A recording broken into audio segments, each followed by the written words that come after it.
Carta encíclica Dives in Misericordia del Sumo Pontífice Juan Pablo II sobre la misericordia divina. Venerables hermanos, amadísimos hijos e hijas, salud y bendición apostólica. Y quien me ve a mí, ve al Padre. Compárese JN 14, 9, 1. Revelación de la misericordia. Dios rico en misericordia, un es el que Jesucristo nos ha revelado como Padre.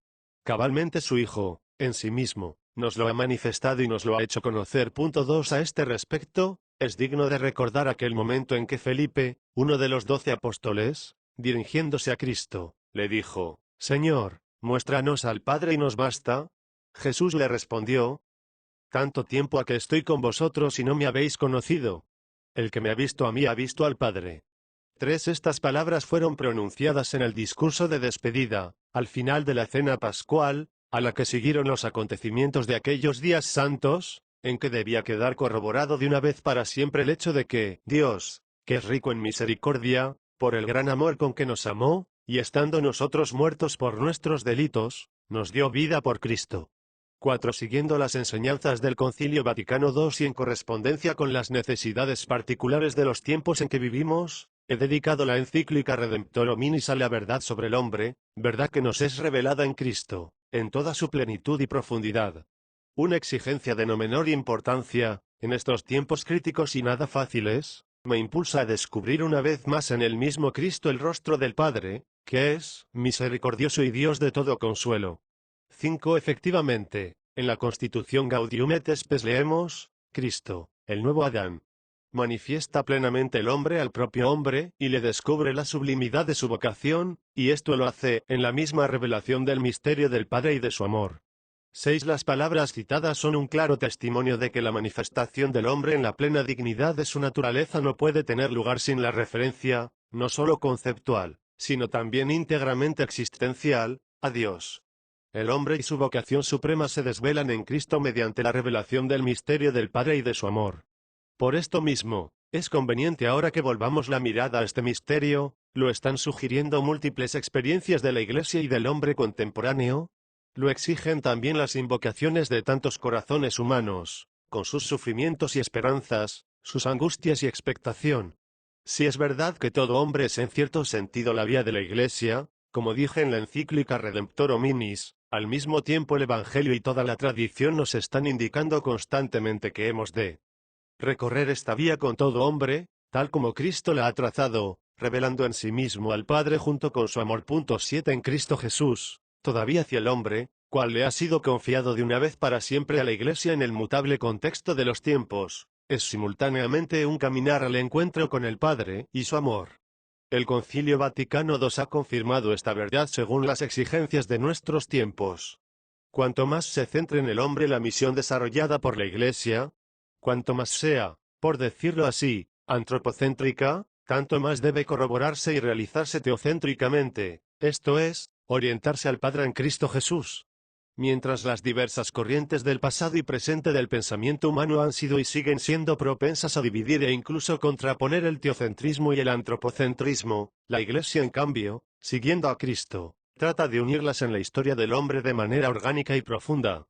Este es también uno de los principios fundamentales, y quizás el más importante, del magisterio del último concilio. Si pues en la actual fase de la historia de la Iglesia nos proponemos como cometido preeminente actuar la doctrina del Gran Concilio, debemos en consecuencia volver sobre este principio con fe, con mente abierta y con el corazón. Ya en mi citada encíclica he tratado de poner de relieve que el ahondar y enriquecer de múltiples formas la conciencia de la Iglesia, fruto del mismo concilio, debe abrir más ampliamente nuestra inteligencia y nuestro corazón a Cristo mismo. Hoy quiero añadir que la apertura a Cristo, que en cuanto Redentor del mundo, revela plenamente el hombre al mismo hombre, no puede llevarse a efecto más que a través de una referencia cada vez más madura al Padre y a su amor. 2. Encarnación de la misericordia. Dios, que habita una luz inaccesible, 8. Habla a la vez al hombre con el lenguaje de todo el cosmos. En efecto, desde la creación del mundo, lo invisible de Dios, su eterno poder y divinidad, son conocidos mediante las obras. 9. Este conocimiento indirecto e imperfecto, obra del entendimiento que busca a Dios por medio de las criaturas a través del mundo visible, no es aún visión del Padre. A Dios nadie lo ha visto, escribe San Juan para dar mayor relieve a la verdad, según la cual, precisamente el Hijo unigénito que está en el seno del Padre, se le ha dado a conocer. 10. Esta revelación manifiesta a Dios en el insondable misterio de su ser, uno y trino, rodeado de luz inaccesible. 11. No obstante, mediante esta revelación de Cristo conocemos a Dios, sobre todo en su relación de amor hacia el hombre, en su filantropía. 12. Es justamente ahí donde sus perfecciones invisibles se hacen de modo especial visibles, incomparablemente más visibles que a través de todas las demás obras realizadas por él. Tales perfecciones se hacen visibles en Cristo y por Cristo, a través de sus acciones y palabras y, finalmente, mediante su muerte en la cruz y su resurrección. De este modo en Cristo y por Cristo, se hace también particularmente visible Dios en su misericordia, esto es, se pone de relieve el atributo de la divinidad, que ya el Antiguo Testamento, sirviéndose de diversos conceptos y términos, definió misericordia. Cristo confiere un significado definitivo a toda la tradición veterotestamentaria de la misericordia divina. No solo habla de ella y la explica usando semejanzas y parábolas, sino que además, y ante todo, él mismo la encarna y personifica. Él mismo es, en cierto sentido, la misericordia. A quien la ve y la encuentra en él, Dios se hace concretamente visible como Padre rico en misericordia. 13. La mentalidad contemporánea, quizás en mayor medida que la del hombre del pasado, parece oponerse al Dios de la misericordia y tiende además a orillar de la vida y arrancar del corazón humano la idea misma de la misericordia. La palabra y el concepto de misericordia parecen producir una cierta desazón en el hombre, quien, gracias a los adelantos tan enormes de la ciencia y de la técnica, como nunca fueron conocidos antes en la historia, se ha hecho dueño y ha dominado la tierra mucho más que en el pasado. 14. Tal dominio sobre la tierra, entendido tal vez unilateral y superficialmente, parece no dejar espacio a la misericordia. A este respecto, podemos sin embargo recurrir de manera provechosa a la imagen de la condición del hombre en el mundo contemporáneo, tal cual es delineada al comienzo de la Constitución Gaudium et Spes.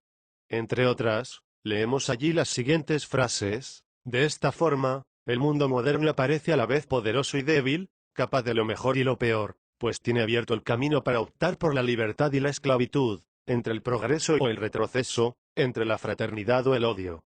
El hombre sabe muy bien que está en su mano el dirigir correctamente las fuerzas que él ha desencadenado, y que pueden aplastarle o salvarle. 15. La situación del mundo contemporáneo pone de manifiesto no solo transformaciones tales que hacen esperar en un futuro mejor del hombre sobre la tierra, sino que revela también múltiples amenazas, que sobrepasan con mucho las hasta ahora conocidas.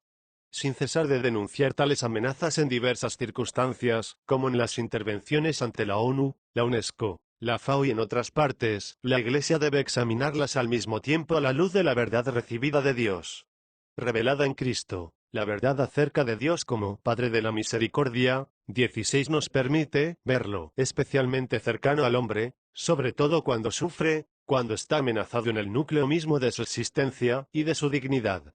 Debido a esto, en la situación actual de la Iglesia y del mundo, muchos hombres y muchos ambientes guiados por un vivo sentido de fe se dirigen, yo diría casi espontáneamente, a la misericordia de Dios.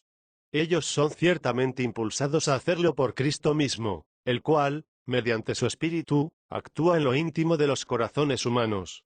En efecto, revelado por él, el misterio de Dios, Padre de la Misericordia, constituye, en el contexto de las actuales amenazas contra el hombre, como una llamada singular dirigida a la Iglesia. En la presente encíclica deseo acoger esta llamada. Deseo recurrir al lenguaje eterno, y al mismo tiempo incomparable por su sencillez y profundidad, de la revelación y de la fe, para expresar precisamente con él una vez más, ante Dios y ante los hombres, las grandes preocupaciones de nuestro tiempo. En efecto, la revelación y la fe nos enseñan no tanto a meditar en abstracto el misterio de Dios, como Padre de la Misericordia, cuanto a recurrir a esta misma misericordia en el nombre de Cristo y en unión con él. ¿No ha dicho quizá Cristo que nuestro Padre, que ve en secreto? 17. Espera, se diría que continuamente, que nosotros, recurriéndole en toda necesidad, escrutemos cada vez más su misterio, el misterio del Padre y de su amor. 18. Deseo pues que estas consideraciones hagan más cercano a todos tal misterio y que sean al mismo tiempo una vibrante llamada de la Iglesia a la misericordia, de la que el hombre y el mundo contemporáneo tienen tanta necesidad. Y tienen necesidad, aunque con frecuencia no lo saben. 2. Mensaje mesiánico 3. Cuando Cristo comenzó a obrar y enseñar ante sus conciudadanos en Nazaret, Cristo hace alusión a las palabras del profeta Isaías: «El Espíritu del Señor está sobre mí, porque me ungió para evangelizar a los pobres, me envió a predicar a los cautivos la libertad, a los ciegos la recuperación de la vista, para poner en libertad a los oprimidos, para anunciar un año de gracia del Señor». 19. Estas frases, según San Lucas, son su primera declaración mesiánica, a la que siguen los hechos y palabras conocidos a través del Evangelio. Mediante tales hechos y palabras, Cristo hace presente al Padre entre los hombres. Es altamente significativo que estos hombres sean en primer lugar los pobres, carentes de medios de subsistencia, los privados de libertad, los ciegos que no ven la belleza de la creación, los que viven en aflicción de corazón o sufren a causa de la injusticia social, y finalmente los pecadores. Con relación a estos especialmente, Cristo se convierte sobre todo en signo legible de Dios que es amor, se hace signo del Padre. En tal signo visible, al igual que los hombres de aquel entonces, también los hombres de nuestros tiempos pueden ver al Padre. Es significativo que, cuando los mensajeros enviados por Juan Bautista llegaron donde estaba Jesús para preguntarle: ¿eres tú el que ha de venir o tenemos que esperar a otro? 20. Él, recordando el mismo testimonio con que había inaugurado sus enseñanzas en Nazaret, haya respondido: «Id y comunicad a Juan lo que habéis visto y oído, los ciegos ven, los cojos andan, los leprosos quedan limpios, los sordos oyen, los muertos resucitan, los pobres son evangelizados», para concluir diciendo: «Y bienaventurado quien no se escandaliza de mí». 21. Jesús, sobre todo con su estilo de vida y con sus acciones, ha demostrado cómo en el mundo en que vivimos está presente el amor operante, el amor que se dirige al hombre y abraza todo lo que forma su humanidad. Este amor se hace notar particularmente en el contacto con el sufrimiento, la injusticia, la pobreza, en contacto con toda la condición humana, histórica, que de distintos modos manifiesta la limitación y la fragilidad del hombre, bien sea física, bien sea moral. Cabalmente el modo y el ámbito en que se manifiesta el amor es llamado misericordia en el lenguaje bíblico. Cristo revela a Dios que es Padre, que es amor, como dirá San Juan en su primera carta. 22. Revela a Dios, rico de misericordia, como leemos en San Pablo. 2.3. Esta verdad, más que tema de enseñanza, constituye una realidad que Cristo nos ha hecho presente. Hacer presente al Padre en cuanto a amor y misericordia es en la conciencia de Cristo mismo la prueba fundamental de su misión de Mesías. Lo corroboran las palabras pronunciadas por él primeramente en la sinagoga de Nazaret y más tarde ante sus discípulos, y antes los enviados por Juan Bautista. En base a tal modo de manifestar la presencia de Dios que es Padre, amor y misericordia, Jesús hace de la misma misericordia uno de los temas principales de su predicación. Como de costumbre, también aquí enseña preferentemente en parábolas, debido a que éstas expresan mejor la esencia misma de las cosas. Baste recordar la parábola del Hijo Pródigo 24 o la del Buen Samaritano 25 y también, como contraste, la parábola del siervo inicuo. 26. Son muchos los pasos de las enseñanzas de Cristo, que ponen de manifiesto el amor misericordia bajo un aspecto siempre nuevo. Basta tener ante los ojos al buen pastor en busca de la oveja extraviada 27 o la mujer que barre la casa buscando la dracma perdida. 28. El evangelista, que trata con detalle estos temas en las enseñanzas de Cristo, es San Lucas, cuyo evangelio ha merecido ser llamado el Evangelio de la Misericordia. Cuando se habla de la predicación, se plantea un problema de capital importancia por lo que se refiere al significado de los términos y al contenido del concepto, sobre todo del concepto de misericordia, en su relación con el concepto de amor. Comprender esos contenidos es la clave para entender la realidad misma de la misericordia. Y es esto lo que realmente nos importa. No obstante, antes de dedicar ulteriormente una parte de nuestras consideraciones a este tema, es decir, antes de establecer el significado de los vocablos y el contenido propio del concepto de misericordia, es necesario constatar que Cristo, al revelar el amor misericordia de Dios, exigía al mismo tiempo a los hombres que a su vez se dejasen guiar en su vida por el amor y la misericordia. Esta exigencia forma parte del núcleo mismo del mensaje mesiánico y constituye la esencia del etos evangélico.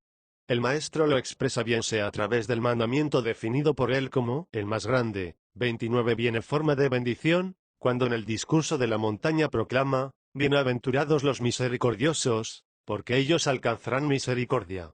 30. De este modo, el mensaje mesiánico acerca de la misericordia conserva una particular dimensión divino-humana. Cristo, en cuanto a cumplimiento de las profecías mesiánicas, al convertirse en la encarnación del amor, que se manifiesta con peculiar fuerza respecto a los que sufren, a los infelices y a los pecadores, hace presente y revela de este modo más plenamente al Padre, que es Dios, rico en misericordia. Asimismo, al convertirse para los hombres en modelo del amor misericordioso hacia los demás, Cristo proclama con las obras, más que con las palabras, la apelación a la misericordia, que es una de las componentes esenciales del etos evangélico. En este caso no se trata solo de cumplir un mandamiento o una exigencia de naturaleza ética, sino también de satisfacer una condición de capital importancia, a fin de que Dios pueda revelarse en su misericordia hacia el hombre. Los misericordiosos alcanzarán misericordia. 3. El Antiguo Testamento 4. El concepto de misericordia. En el Antiguo Testamento el concepto de misericordia tiene en el Antiguo Testamento una larga y rica historia.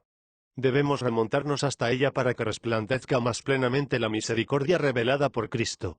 Al revelarla con sus obras y sus enseñanzas, Él se estaba dirigiendo a hombres, que no solo conocían el concepto de misericordia, sino que además, en cuanto pueblo de Dios de la antigua alianza, habían sacado de su historia plurisecular una experiencia peculiar de la misericordia de Dios.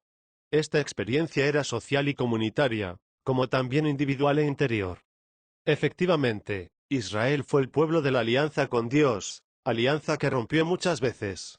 Cuando a su vez adquiría conciencia de la propia infidelidad, y a lo largo de la historia de Israel no faltan profetas y hombres que despiertan tal conciencia, se apelaba a la misericordia. A este respecto los libros del Antiguo Testamento nos ofrecen muchísimos testimonios.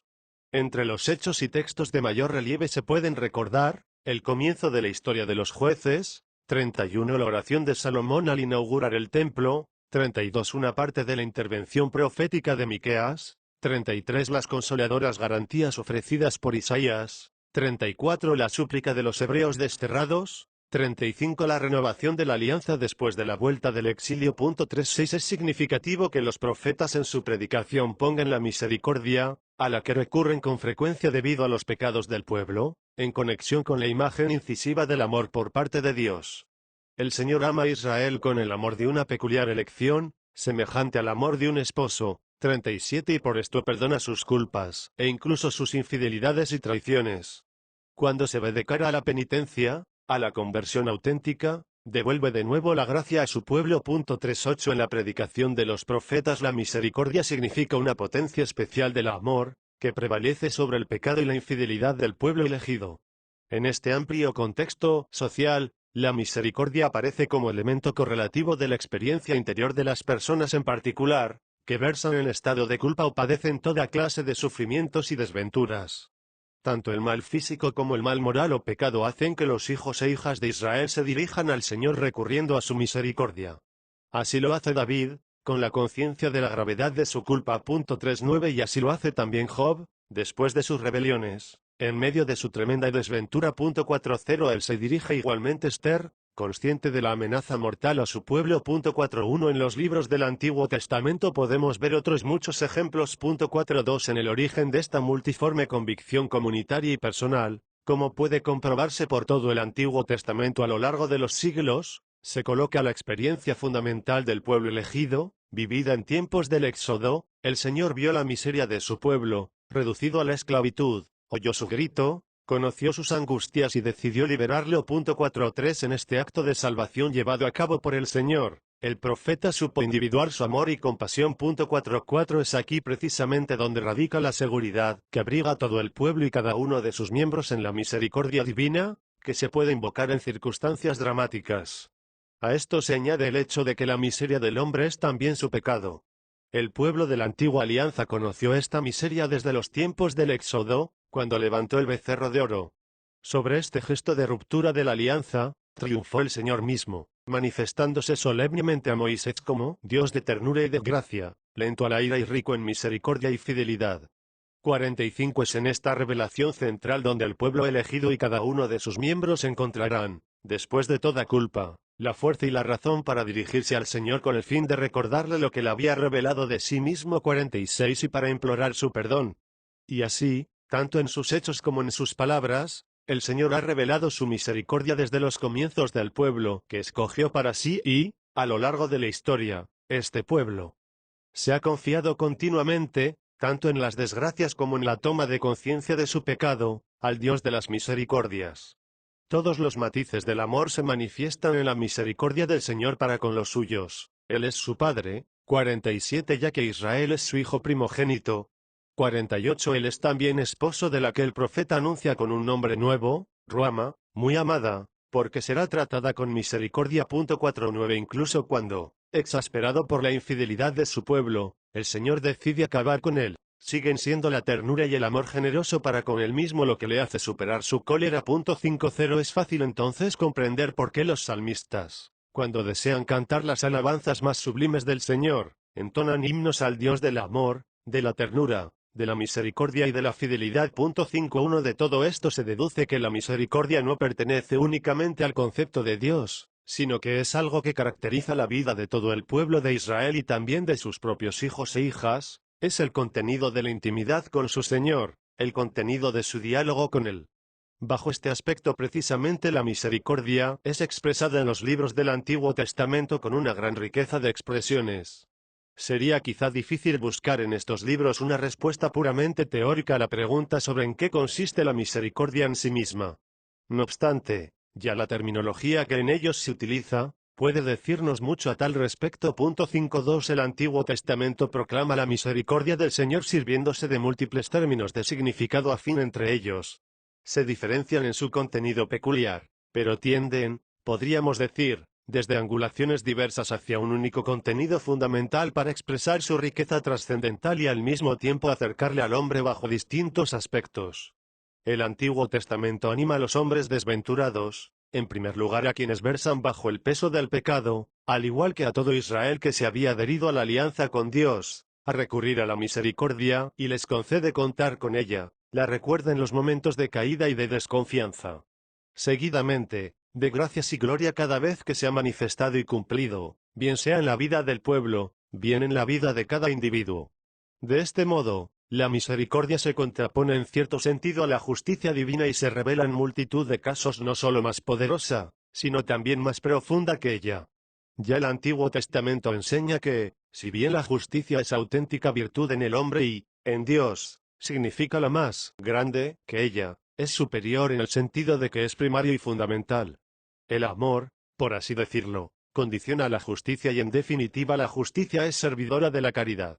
La primacía y la superioridad del amor respecto a la justicia, lo cual es característico de toda la revelación, se manifiestan precisamente a través de la misericordia. Esto pareció tan claro a los salmistas y a los profetas que el término mismo de justicia terminó por significar la salvación llevada a cabo por el Señor, y su misericordia. 53 La misericordia difiere de la justicia, pero no está en contraste con ella, siempre que admitamos en la historia del hombre, como lo hace el Antiguo Testamento, la presencia de Dios, el cual ya en cuanto creador se ha vinculado con especial amor a su criatura. El amor, por su naturaleza, excluye el odio y el deseo de mal, respecto a aquel que una vez ha hecho donación de sí mismo, ni lo disti orunqua efecisti, nada aborreces de lo que has hecho. 54 Estas palabras indican el fundamento profundo de la relación entre la justicia y la misericordia en Dios, en sus relaciones con el hombre y con el mundo. Nos están diciendo que debemos buscar las raíces vivificantes y las razones íntimas de esta relación, remontándonos al principio, en el misterio mismo de la creación. Ya en el contexto de la antigua alianza anuncian de antemano la plena revelación de Dios que es amor. 55 Con el misterio de la creación está vinculado el misterio de la elección, que ha plasmado de manera peculiar la historia del pueblo, cuyo padre espiritual es Abraham en virtud de su fe. Sin embargo, mediante este pueblo que camina a lo largo de la historia, tanto de la antigua como de la nueva alianza, ese misterio de la elección se refiere a cada hombre, a toda la gran familia humana. Con amor eterno te amé, por eso te he mantenido mi favor. 56 Aunque se retiren los montes, no se apartará de ti mi amor, ni mi alianza de paz vacilará. 57 Esta verdad, anunciada un día a Israel, lleva dentro de sí la perspectiva de la historia entera del hombre, perspectiva que es a la vez temporal y escatológica. 58 Cristo revela el Padre en la misma perspectiva, y sobre un terreno ya preparado, como lo demuestran amplias páginas de los escritos del Antiguo Testamento. Al final de tal revelación, en la víspera de su muerte, dijo el apóstol Felipe estas memorables palabras: «Tanto tiempo ha que estoy con vosotros y no me habéis conocido. El que me ha visto a mí, ha visto al Padre». 59:4. La parábola del Hijo Pródigo. 5. Analogía. Ya en los umbrales del Nuevo Testamento resuena en el Evangelio de San Lucas una correspondencia singular entre dos términos referentes a la misericordia divina, en los que se refleja intensamente toda la tradición veterotestamentaria. Aquí hay en expresión aquellos contenidos semánticos vinculados a la terminología diferenciada de los libros antiguos. He ahí a María que, entrando en casa de Zacarías, proclama con toda su alma la grandeza del Señor, por su misericordia, de la que, de generación en generación, se hacen partícipes los hombres, que viven en el temor de Dios. Poco después, recordando la elección de Israel, ella proclama la misericordia, de la que se recuerda desde siempre el que la escogió a ella. 60 Sucesivamente, al nacer Juan Bautista, en la misma casa su padre Zacarías, bendiciendo al Dios de Israel, glorifica la misericordia que ha concedido a nuestros padres y se ha recordado de su santa alianza. 61 En las enseñanzas de Cristo mismo, esta imagen heredada del Antiguo Testamento se simplifica y a la vez se profundiza. Esto se ve quizá con más evidencia en la parábola del Hijo Pródigo, 62, donde la esencia de la misericordia divina, aunque la palabra misericordia no se encuentre allí, es expresada de manera particularmente límpida. A ello contribuye no solo la terminología, como en los libros veterotestamentarios, sino la analogía que permite comprender más plenamente el misterio mismo de la misericordia en cuanto drama profundo, que se desarrolla entre el amor del Padre y la prodigalidad y el pecado del Hijo. Aquel hijo, que recibe del padre la parte de patrimonio que le corresponde y abandona la casa para malgastarla en un país lejano, viviendo disolutamente, es en cierto sentido el hombre de todos los tiempos, comenzando por aquel que primeramente perdió la herencia de la gracia y de la justicia original. La analogía en este punto es muy amplia. La parábola toca indirectamente toda clase de rupturas de la alianza de amor, toda pérdida de la gracia, todo pecado. En esta analogía se pone menos de relieve la infidelidad del pueblo de Israel, respecto a cuanto ocurría en la tradición profética, aunque también a esa infidelidad se puede aplicar la analogía del hijo pródigo. Aquel hijo, cuando hubo gastado todo, comenzó a sentir necesidad, tanto más cuanto que sobrevino una gran carestía en el país, al que había emigrado después de abandonar la casa paterna. En este estado de cosas, hubiera querido saciarse con algo, incluso con las bellotas que comían los puercos, que él mismo pastoreaba por cuenta de uno de los habitantes de aquella región. Pero también esto le estaba prohibido. La analogía se desplaza claramente hacia el interior del hombre. El patrimonio que aquel tal había recibido de su padre era un recurso de bienes materiales, pero más importante que estos bienes materiales era su dignidad de hijo en la casa paterna. La situación en que llegó a encontrarse cuando ya había perdido los bienes materiales, le debía hacer consciente, por necesidad, de la pérdida de esa dignidad. Él no había pensado en ello anteriormente, cuando pidió a su padre que le diese la parte de patrimonio que le correspondía, con el fin de marcharse. Y parece que tampoco sea consciente ahora, cuando se dice a sí mismo: «¿Cuántos asalariados en casa de mi padre tienen pan en abundancia, y yo aquí me muero de hambre?» Él se mide a sí mismo con el metro de los bienes que había perdido y que ya no posee, mientras que los asalariados en casa de su padre los poseen. Estas palabras se refieren ante todo a una relación con los bienes materiales. No obstante, bajo estas palabras se esconde el drama de la dignidad perdida, la conciencia de la filiación echada a perder. Es entonces cuando toma la decisión: «Me levantaré e iré a mi padre y le diré: Padre, he pecado contra el cielo y contra ti. Ya no soy digno de ser llamado hijo tuyo. Trátame como a uno de tus jornaleros». 63 palabras, estas, que revelan más a fondo el problema central. A través de la compleja situación material, en que el hijo pródigo había llegado a encontrarse debido a su ligereza, a causa del pecado, había ido madurando el sentido de la dignidad perdida. Cuando él decide volver a la casa paterna y pedir a su padre que lo acoja, no ya en virtud del derecho de hijo, sino en condiciones de mercenario, parece externamente que obra por razones del hambre y de la miseria en que ha caído. Pero este motivo está impregnado por la conciencia de una pérdida más profunda. Ser un jornalero en la casa del propio padre es ciertamente una gran humillación y vergüenza. No obstante, el hijo pródigo está dispuesto a afrontar tal humillación y vergüenza. Se da cuenta de que ya no tiene ningún otro derecho, sino el de ser mercenario en la casa de su padre. Su decisión es tomada en plena conciencia de lo que merece y de aquello a lo que puede aún tener derecho según las normas de la justicia. Precisamente este razonamiento demuestra que, en el centro de la conciencia del hijo pródigo, emerge el sentido de la dignidad perdida, de aquella dignidad que brota de la relación del hijo con el padre. Con esta decisión emprende el camino. En la parábola del hijo pródigo no se utiliza, ni siquiera una sola vez, el término justicia, como tampoco, en el texto original, se usa la palabra misericordia. Sin embargo, la relación de la justicia con el amor, que se manifiesta como misericordia, está inscrito con gran precisión en el contenido de la parábola evangélica. Se hace más obvio que el amor se transforma en misericordia, cuando hay que superar la norma precisa de la justicia, precisa y a veces demasiado estrecha. El hijo pródigo, consumadas las riquezas recibidas de su padre, merece, a su vuelta, ganarse la vida trabajando como jornalero en la casa paterna y eventualmente conseguir poco a poco una cierta provisión de bienes materiales, pero quizá nunca en tanta cantidad como había malgastado. Tales serían las exigencias del orden de la justicia. Tanto más cuanto que aquel hijo no solo había disipado la parte de patrimonio que le correspondía, sino que además había tocado en lo más vivo y había ofendido a su padre con su conducta. Esta, que a su juicio le había desposeído de la dignidad filial, no podía ser indiferente a su padre. Debía hacerle sufrir y en algún modo incluso implicarlo. Pero en fin de cuentas se trataba del propio hijo, y tal relación no podía ser alienada, ni destruida por ningún comportamiento. El hijo pródigo era consciente de ello y es precisamente tal conciencia lo que le muestra con claridad la dignidad perdida y lo que le hace valorar con rectitud el puesto que podía corresponderle aún en casa de su padre. 6. Reflexión particular sobre la dignidad humana. Esta imagen concreta del estado de ánimo del hijo pródigo nos permite comprender con exactitud en qué consiste la misericordia divina. No hay lugar a dudas de que en esa analogía sencilla pero penetrante la figura del progenitor nos revela a Dios como Padre.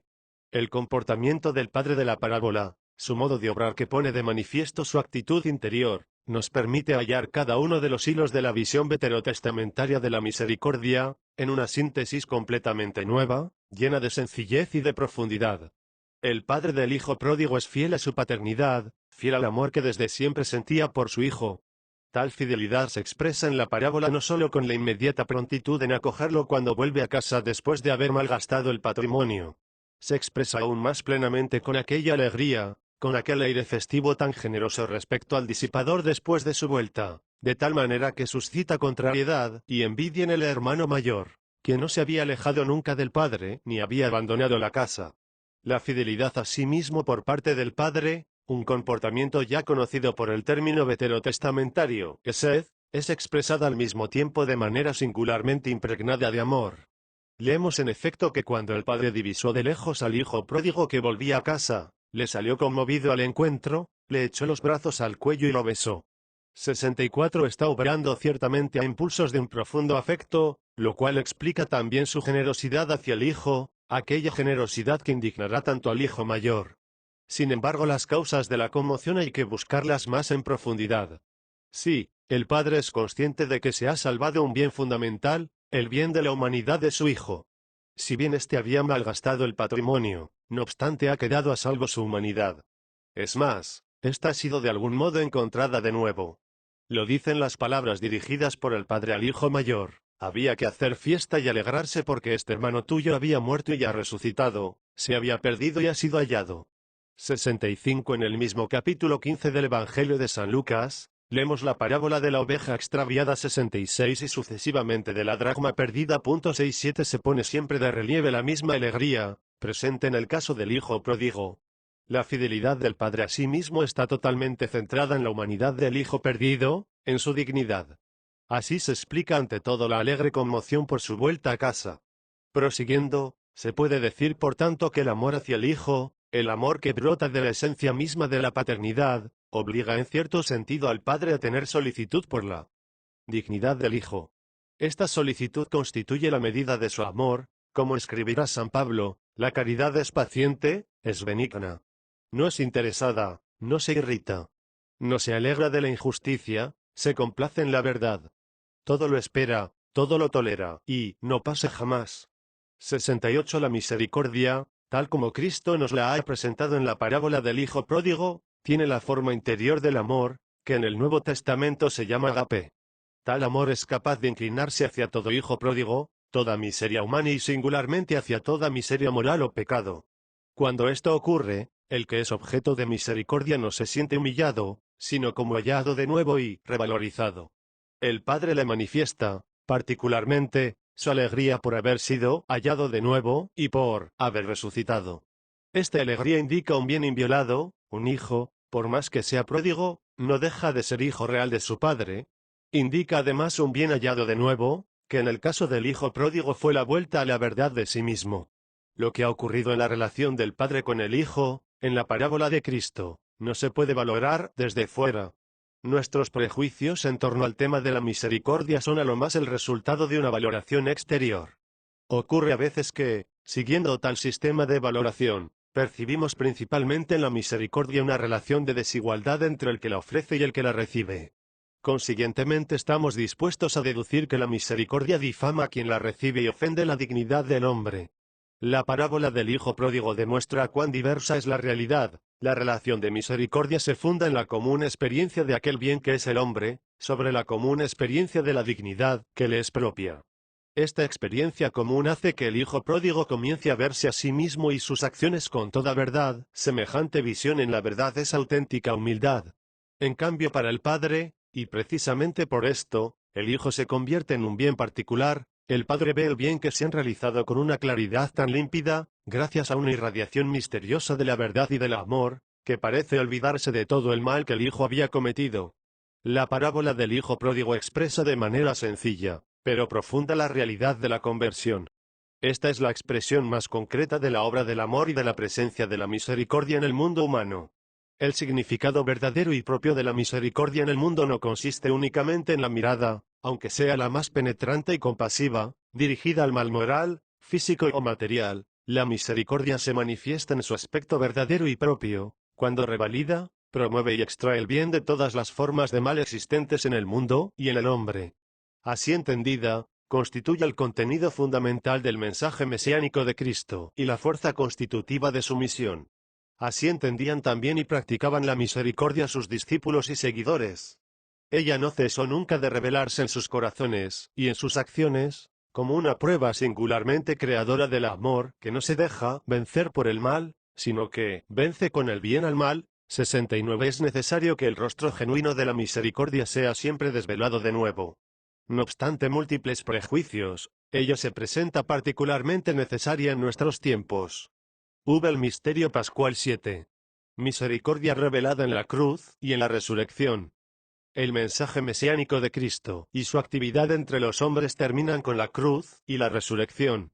Debemos penetrar hasta lo hondo en este acontecimiento final que, de modo especial en el lenguaje conciliar, es definido mysterium paschale, si queremos expresar profundamente la verdad de la misericordia, tal como ha sido hondamente revelada en la historia de nuestra salvación. En este punto de nuestras consideraciones, tendremos que acercarnos más aún al contenido de la encíclica Redemptor Hominis. En efecto, si la realidad de la redención, en su dimensión humana desvela la grandeza inaudita del hombre, que mereció tener tan gran Redentor, 70 al mismo tiempo yo diría que la dimensión divina de la redención nos permite, en el momento más empírico e histórico, desvelar la profundidad de aquel amor, que no se echa atrás ante el extraordinario sacrificio del Hijo, para colmar la fidelidad del Creador y Padre respecto a los hombres creados a su imagen, y ya desde el principio, elegidos, en este Hijo, para la gracia y la gloria. Los acontecimientos del Viernes Santo y, aún antes, la oración en Getsemaní, introducen en todo el curso de la revelación del amor y de la misericordia, en la misión mesiánica de Cristo, un cambio fundamental. El que pasó haciendo el bien y sanando. 71, curando toda clase de dolencias y enfermedades. 72. Él mismo parece merecer ahora la más grande misericordia y apelarse a la misericordia cuando es arrestado, ultrajado, condenado, flagelado, coronado de espinas.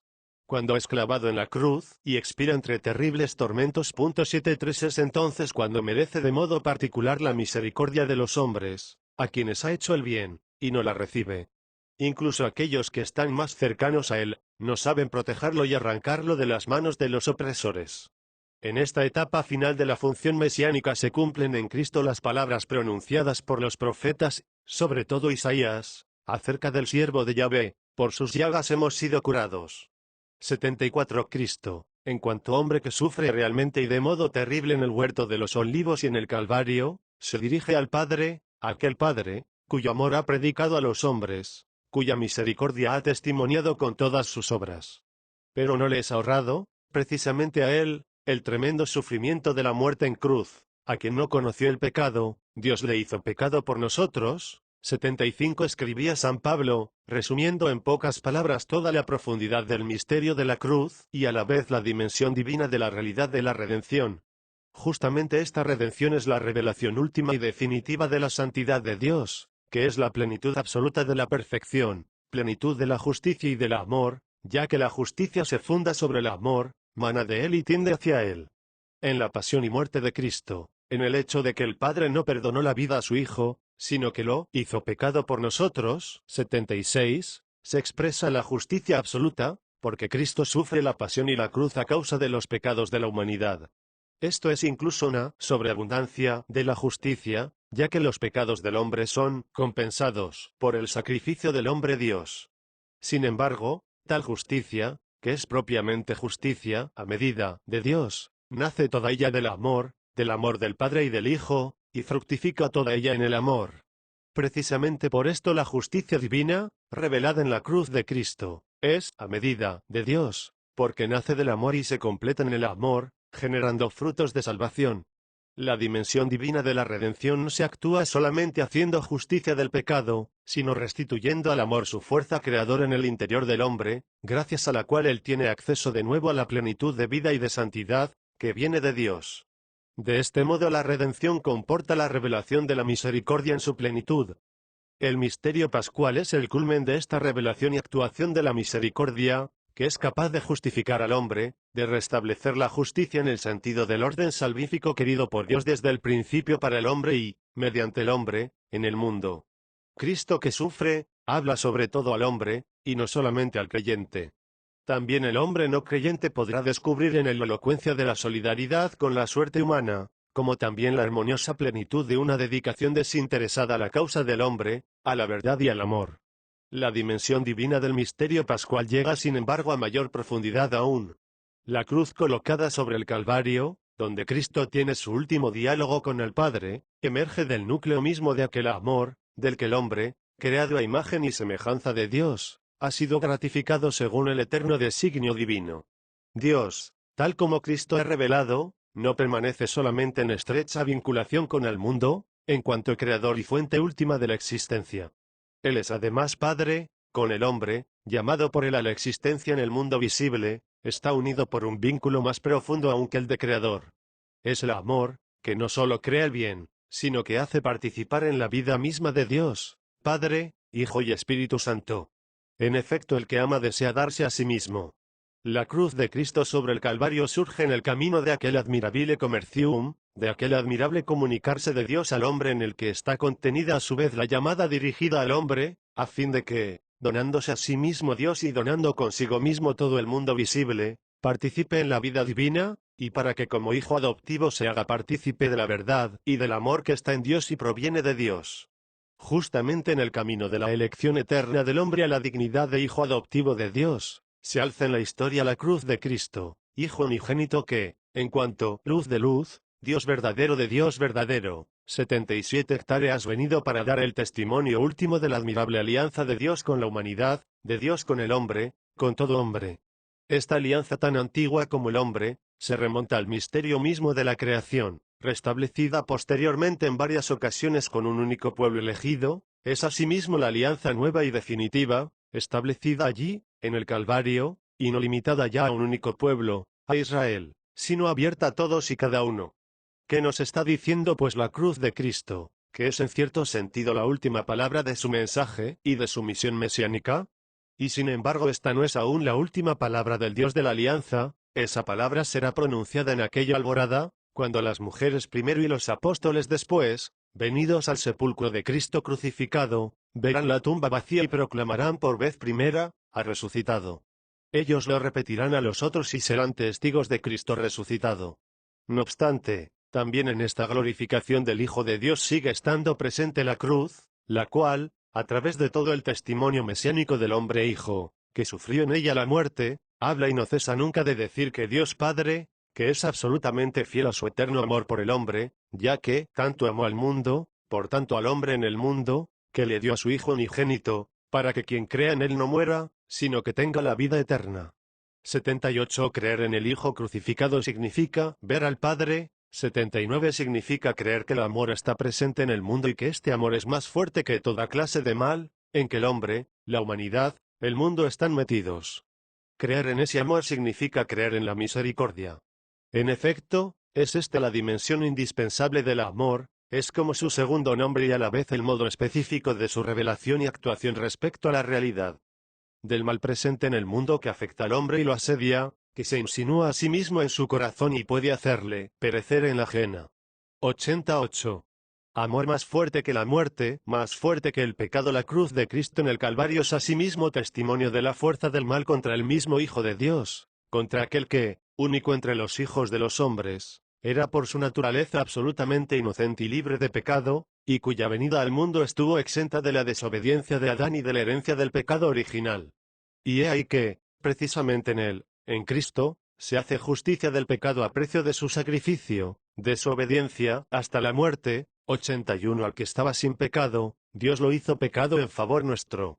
82. Se hace también justicia de la muerte que, desde los comienzos de la historia del hombre, se había aliado con el pecado.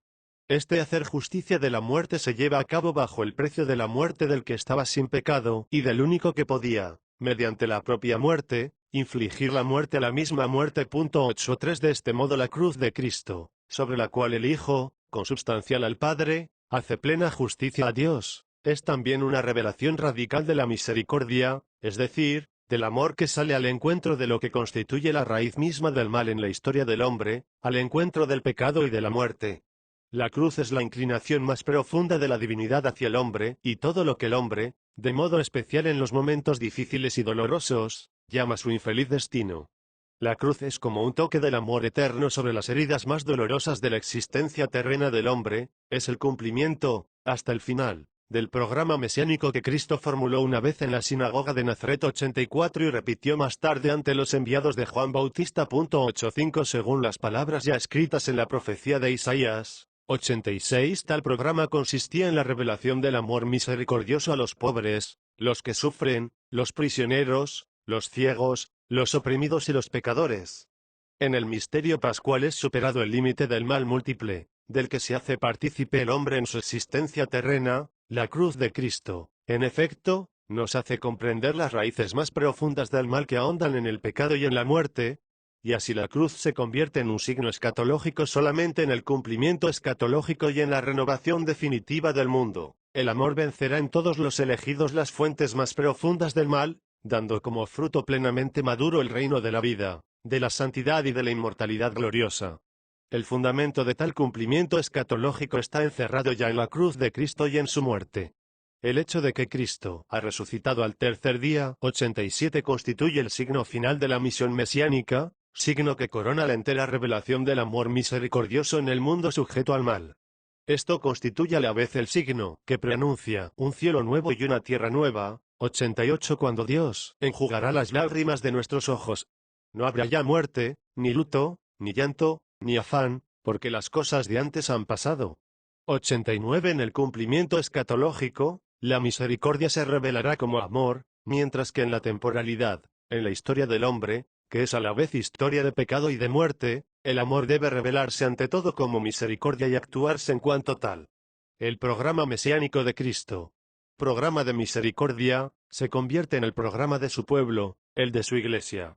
Al centro del mismo está siempre la cruz, ya que en ella la revelación del amor misericordioso alcanza su punto culminante. Mientras, las cosas de antes no hayan pasado. 90 La cruz permanecerá como es el lugar, al que aún podrían referirse otras palabras del Apocalipsis de Juan. Mira que estoy a la puerta y llamo. Si alguno escucha mi voz y abre la puerta, yo entraré a él y cenaré con él y él conmigo. 91 De manera particular Dios revela a sí mismo su misericordia, cuando invita el hombre a la misericordia hacia su Hijo, hacia el crucificado. Cristo, en cuanto crucificado, es el verbo que no pasa. 92 Es el que está a la puerta y llama al corazón de todo hombre. 93 Sin coartar su libertad, tratando de sacar de esa misma libertad el amor, que es no solamente un acto de solidaridad con el Hijo del Hombre que sufre, sino también, en cierto modo, misericordia manifestada por cada uno de nosotros al Hijo del Padre Eterno. En este programa mesiánico de Cristo, en toda la revelación de la misericordia mediante la cruz, cabe quizá la posibilidad de que sea mayormente respetada y elevada la dignidad del hombre, dado que él, experimentando la misericordia, es también en cierto sentido el que manifiesta contemporáneamente la misericordia. En definitiva, ¿no toma quizá Cristo tal posición respecto al hombre, cuando dice, cada vez que habéis hecho estas cosas a uno de estos, lo habéis hecho a mí? 94 Las palabras del Sermón de la Montaña, bienaventurados los misericordiosos porque alcanzarán misericordia. 95 No constituyen en cierto sentido una síntesis de toda la buena nueva, de todo el cambio admirable, admirabile commercium, en ella encerrado, que es una ley sencilla, fuerte y dulce, a la vez de la misma economía de la salvación. Estas palabras del Sermón de la Montaña, al hacer ver las posibilidades del corazón humano en su punto de partida, ser misericordiosos, no revelan quizá, dentro de la misma perspectiva, el misterio profundo de Dios, la inescrutable unidad del Padre, del Hijo y del Espíritu Santo, en la que el amor, conteniendo la justicia, abre el camino a la misericordia, que a su vez revela la perfección de la justicia. El misterio pascual es Cristo en el culmen de la revelación del inescrutable misterio de Dios. Precisamente entonces se cumplen hasta lo último las palabras pronunciadas en el cenáculo: quien me ha visto a mí, ha visto al Padre. 96 Efectivamente, Cristo, a quien el Padre no perdonó. 97 En bien del hombre y que en su pasión así como en el suplicio de la cruz no encontró misericordia humana, en su resurrección ha revelado la plenitud del amor que el Padre nutre por él y, en él, por todos los hombres. No es un Dios de muertos, sino de vivos. 98 En su resurrección Cristo ha revelado al Dios de amor misericordioso, precisamente porque ha aceptado la cruz como vía hacia la resurrección.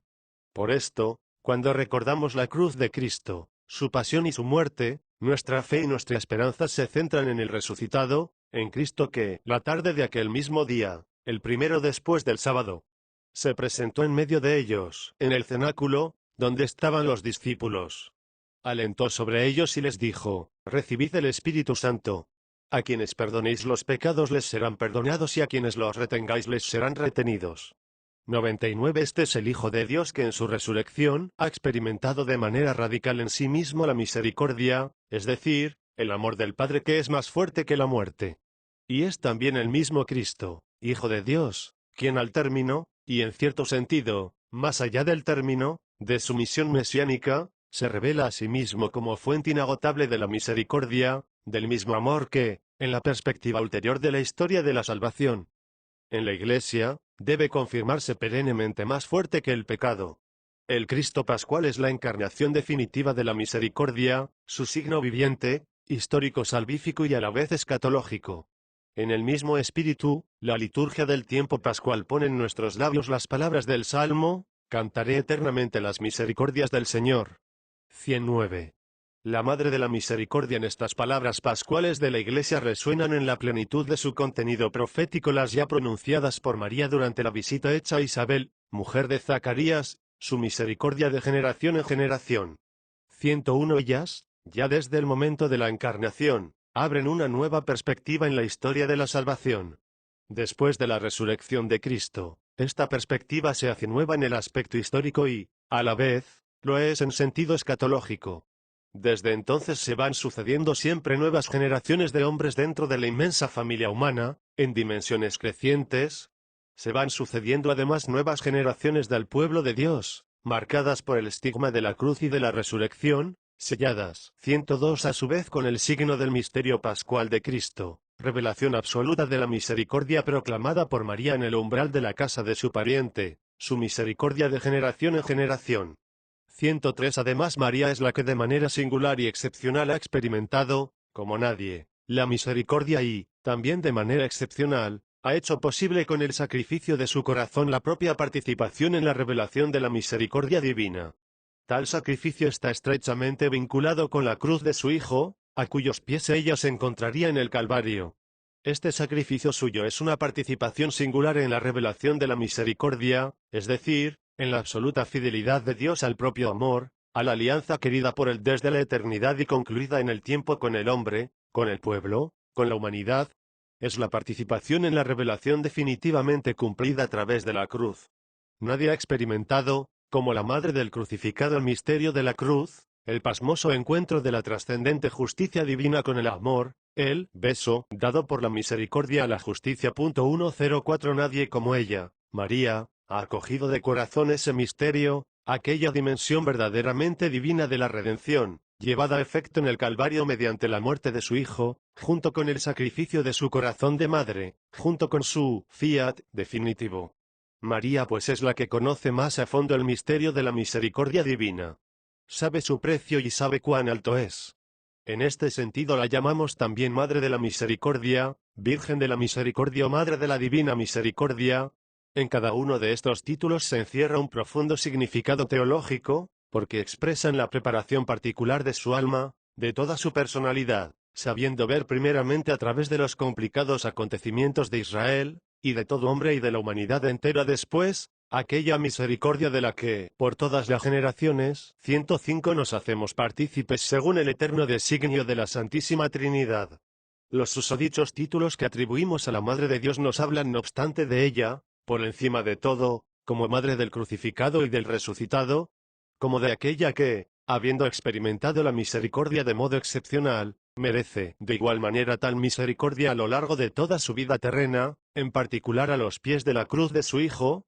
Finalmente, como de aquella que a través de la participación escondida y, al mismo tiempo, incomparable en la misión mesiánica de su Hijo, ha sido llamada singularmente a acercar los hombres al amor que él había venido a revelar, amor que halla su expresión más concreta en aquellos que sufren, en los pobres, los prisioneros, los que no ven, los oprimidos y los pecadores, tal como habló de ellos Cristo, siguiendo la profecía de Isaías, primero en la sinagoga de Nazaret 106 y más tarde en respuesta a la pregunta hecha por los enviados de Juan Bautista. 107. Precisamente, en este amor misericordioso, manifestado ante todo en contacto con el mal moral y físico, participaba de manera singular y excepcional el corazón de la que fue madre del crucificado y del resucitado, participaba María. En ella y por ella, tal amor no cesa de revelarse en la historia de la Iglesia y de la humanidad. Tal revelación es especialmente fructuosa, porque se funda, por parte de la Madre de Dios, sobre el tacto singular de su corazón materno, sobre su sensibilidad particular, sobre su especial aptitud para llegar a todos aquellos que aceptan más fácilmente el amor misericordioso de parte de una madre. Es este uno de los misterios más grandes y vivificantes del cristianismo, tan íntimamente vinculado con el misterio de la encarnación. Esta maternidad de María en la economía de la gracia, tal como se expresa el Concilio Vaticano II, perdura sin cesar desde el momento del asentimiento que prestó fielmente en la Anunciación, y que mantuvo sin vacilar al pie de la cruz hasta la consumación perpetua de todos los elegidos. Pues asunta en los cielos, no ha dejado esta misión salvadora, sino que con su múltiple intercesión, continúa obteniéndonos los dones de la salvación eterna. Con su amor materno cuida a los hermanos de su Hijo, que todavía peregrinan y se hallan en peligros y ansiedad hasta que sean conducidos a la patria bienaventurada. 108 b. Misericordia. De generación en generación. 10. Imagen de nuestra generación. Tenemos pleno derecho a creer que también nuestra generación está comprendida en las palabras de la Madre de Dios, cuando glorificaba la misericordia, de la que, de generación en generación, son partícipes cuantos se dejan guiar por el temor de Dios. Las palabras del Magnificat mariano tienen un contenido profético, que afecta no solo al pasado de Israel, sino también al futuro del pueblo de Dios sobre la tierra. Somos en efecto todos nosotros, los que vivimos hoy en la tierra, la generación que es consciente del aproximarse del tercer milenio y que siente profundamente el cambio que se está verificando en la historia. La presente generación se siente privilegiada porque el progreso le ofrece tantas posibilidades, insospechadas hace solamente unos decenios. La actividad creadora del hombre, su inteligencia y su trabajo, han provocado cambios profundos, tanto en el dominio de la ciencia y de la técnica como en la vida social y cultural. El hombre ha extendido su poder sobre la naturaleza, ha adquirido un conocimiento más profundo de las leyes de su comportamiento social, ha visto derrumbarse o atenuarse los obstáculos y distancias que separan hombres y naciones por un sentido acrecentado de lo universal, por una conciencia más clara de la unidad del género humano, por la aceptación de la dependencia recíproca dentro de una solidaridad auténtica, finalmente por el deseo, y la posibilidad, de entrar en contacto con sus hermanos y hermanas por encima de las divisiones artificiales de la geografía o las fronteras nacionales o raciales. Los jóvenes de hoy día, sobre todo, saben que los progresos de la ciencia y de la técnica son capaces de aportar no solo nuevos bienes materiales, sino también una participación más amplia a su conocimiento.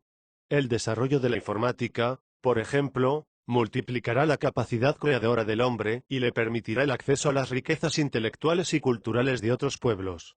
Las nuevas técnicas de la comunicación favorecerán una mayor participación en los acontecimientos y un intercambio creciente de las ideas. Las adquisiciones de la ciencia biológica, psicológica o social ayudarán al hombre a penetrar mejor en la riqueza de su propio ser. Y si es verdad que ese progreso sigue siendo todavía muy a menudo el privilegio de los países industrializados, no se puede negar que la perspectiva de hacer beneficiarios a todos los pueblos y a todos los países no es ya una simple utopía, dado que existe una real voluntad política a este respecto. Pero al lado de todo esto, o más bien en todo esto, existen al mismo tiempo dificultades que se manifiestan en todo crecimiento. Existen inquietudes e imposibilidades que atañen a la respuesta profunda que el hombre sabe que debe dar. El panorama del mundo contemporáneo presenta también sombras y desequilibrios no siempre superficiales. La Constitución Pastoral Gaudium et Spes del Concilio Vaticano II no es ciertamente el único documento que trata de la vida de la generación contemporánea, pero es un documento de particular importancia. En verdad, los desequilibrios que sufre el mundo moderno, leemos en ella, están conectados con ese otro desequilibrio fundamental que hunde sus raíces en el corazón humano. Son muchos los elementos que se combaten en el propio interior del hombre. A fuer de criatura, el hombre experimenta múltiples limitaciones. Se siente sin embargo ilimitado en sus deseos y llamado a una vida superior. Atraído por muchas solicitaciones tiene que elegir y renunciar. Más aún, como enfermo y pecador, no raramente hace lo que no quiere y deja de hacer lo que querría llevar a cabo. Por ello siente en sí mismo la división que tantas y tan graves discordias provoca en la sociedad. 109 Hacia el final de la exposición introductoria de la misma, leemos: ante la actual evolución del mundo, son cada día más numerosos los que se plantean o los que acometen con nueva penetración las cuestiones más fundamentales.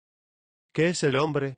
¿Cuál es el sentido del dolor, del mal, de la muerte, que, a pesar de tantos progresos hechos, subsisten todavía? ¿Qué valor tienen las victorias logradas a tan caro precio? 110 En el marco de estos 15 años, a partir de la conclusión del Concilio Vaticano II, se ha hecho quizá menos inquietante aquel cuadro de tensiones y de amenazas propias de nuestra época. Parece que no.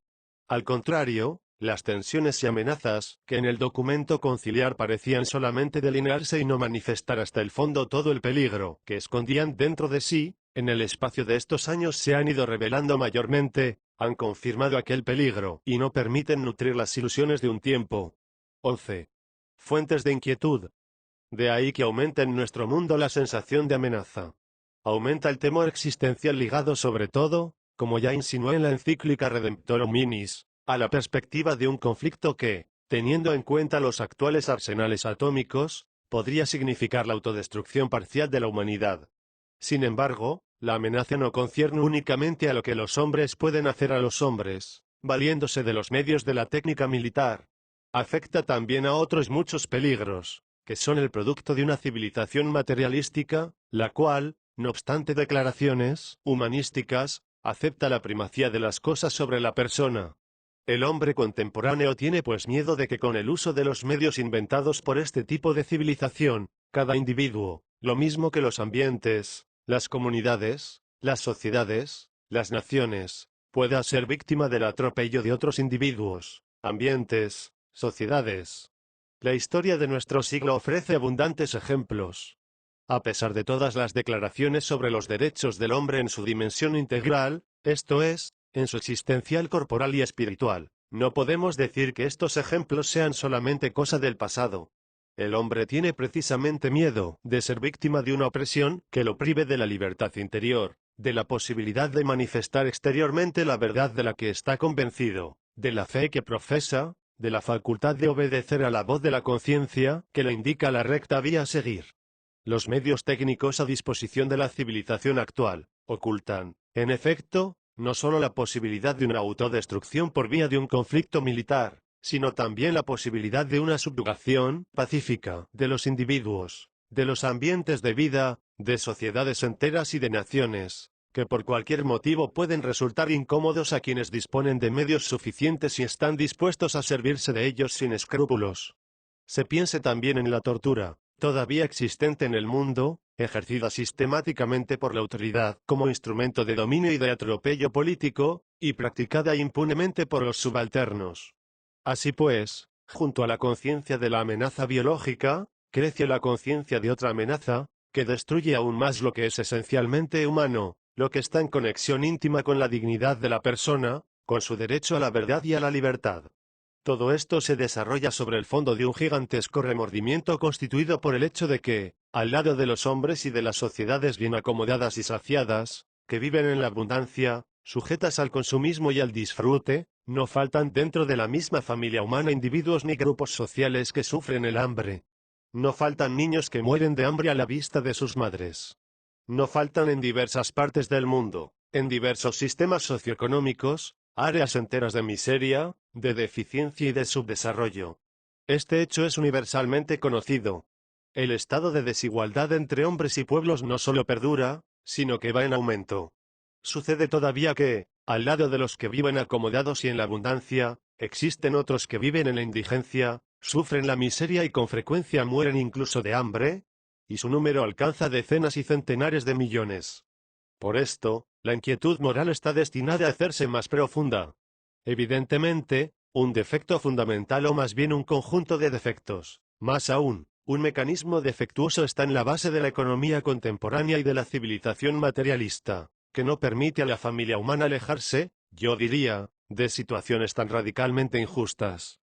Esta imagen del mundo de hoy, donde existe tanto mal físico y moral como para hacer de él un mundo enredado en contradicciones y tensiones y, al mismo tiempo, lleno de amenazas dirigidas contra la libertad humana, la conciencia y la religión, explica la inquietud a la que está sujeto el hombre contemporáneo. Tal inquietud es experimentada no solo por quienes son marginados u oprimidos, sino también por quienes disfrutan de los privilegios de la riqueza, del progreso, del poder. Si bien no faltan tampoco quienes buscan poner al descubierto las causas de tales inquietudes, o reaccionar con medios inmediatos puestos a su alcance por la técnica, la riqueza o el poder. Sin embargo, en lo más profundo del ánimo humano esa inquietud supera a todos los medios provisionales. Afecta, como han puesto justamente de relieve los análisis del Concilio Vaticano II, los problemas fundamentales de toda la existencia humana. Esta inquietud está vinculada con el sentido mismo de la existencia del hombre en el mundo. Es inquietud para el futuro del hombre y de toda la humanidad, y exige resoluciones decisivas que ya parecen imponerse al género humano. 12.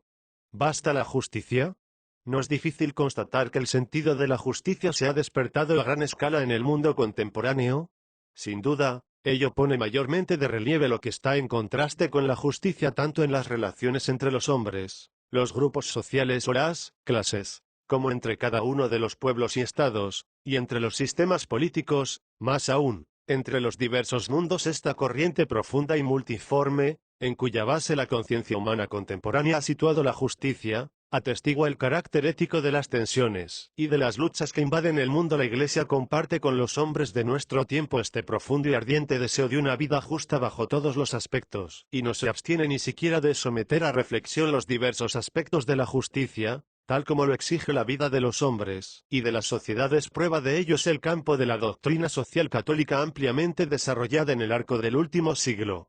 Siguiendo las huellas de tal enseñanza procede la educación y la formación de las conciencias humanas en el espíritu de la justicia, lo mismo que las iniciativas concretas, sobre todo en el ámbito del apostolado de los seglares, que se van desarrollando en tal sentido. No obstante, sería difícil no darse uno cuenta de que no raras veces los programas, que parten de la idea de justicia y que deben servir a ponerla en práctica en la convivencia de los hombres, de los grupos y de las sociedades humanas, en la práctica sufren deformaciones. Por más que sucesivamente recurran a la misma idea de justicia, sin embargo la experiencia demuestra que otras fuerzas negativas, como son el rencor, el odio e incluso la crueldad, han tomado la delantera a la justicia. En tal caso el ansia de aniquilar al enemigo, de limitar su libertad y hasta de imponerle una dependencia total, se convierte en el motivo fundamental de la acción. Esto contrasta con la esencia de la justicia, la cual tiende por naturaleza a establecer la igualdad y la equiparación entre las partes en conflicto. Esta especie de abuso de la idea de justicia y la alteración práctica de ella atestiguan hasta qué punto la acción humana puede alejarse de la misma justicia, por más que se haya emprendido en su nombre.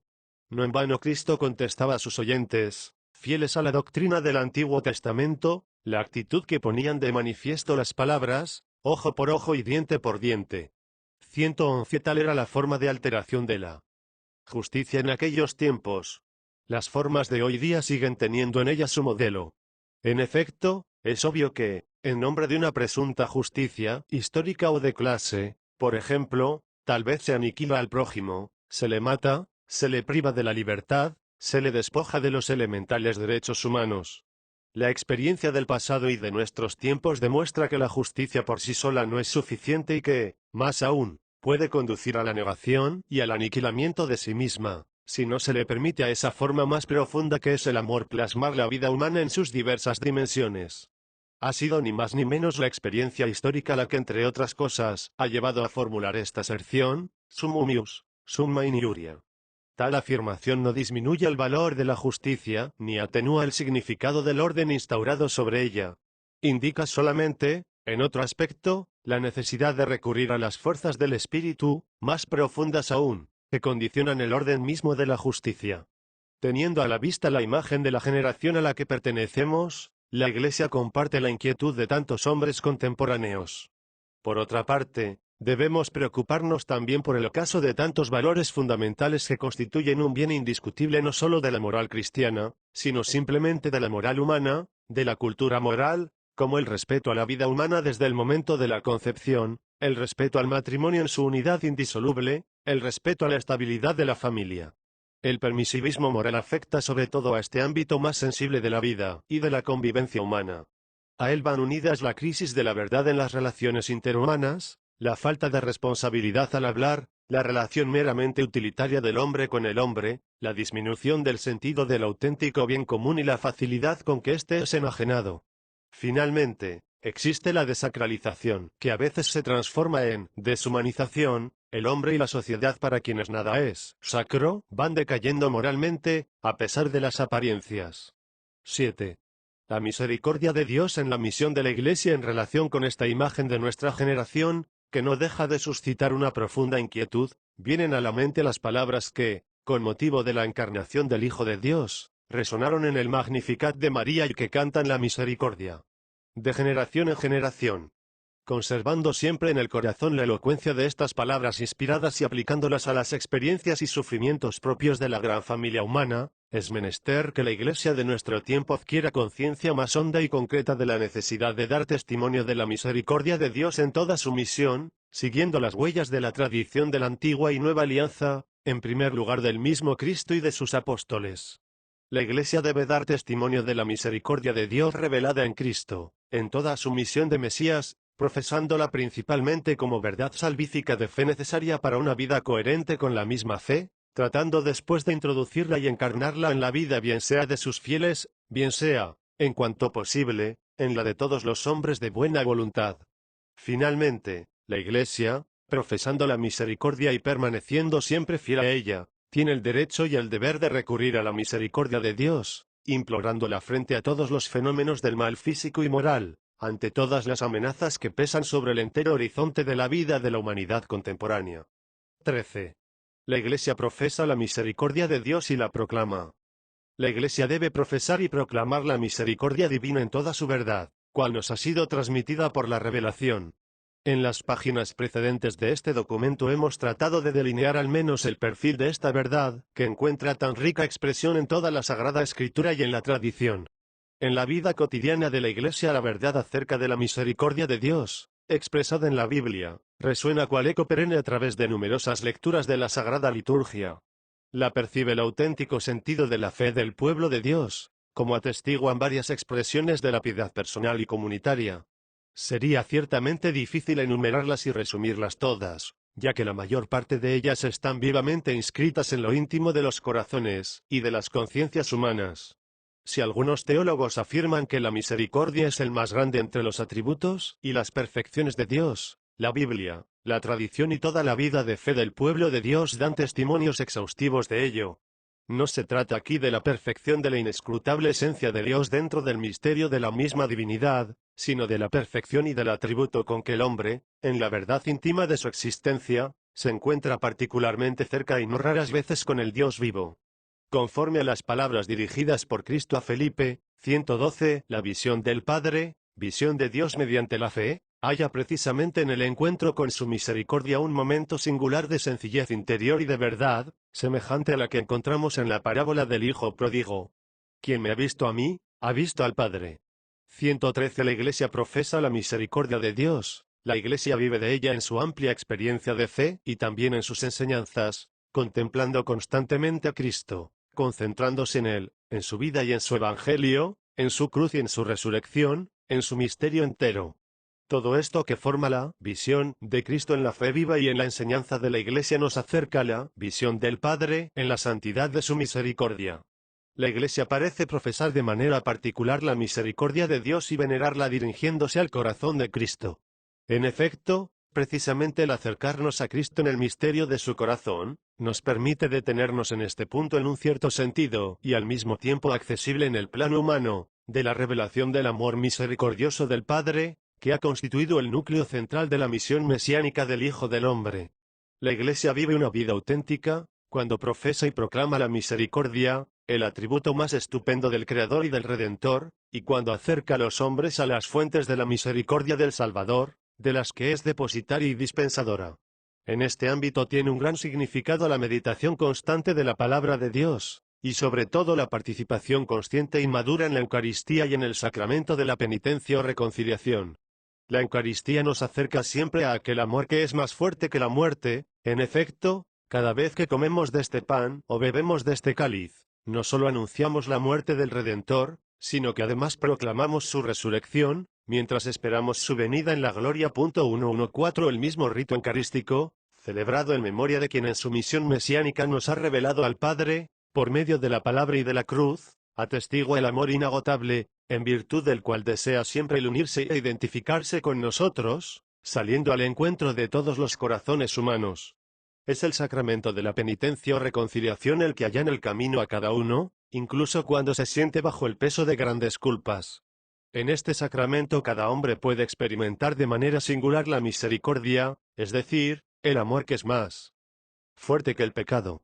Se ha hablado ya de ello en la encíclica Redemptor Hominis.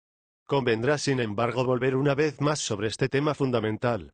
Precisamente porque existe el pecado en el mundo, al que Dios amó tanto, que lo dio su Hijo unigénito. 115 Dios que es amor. 116 No puede revelarse de otro modo, si no es como misericordia.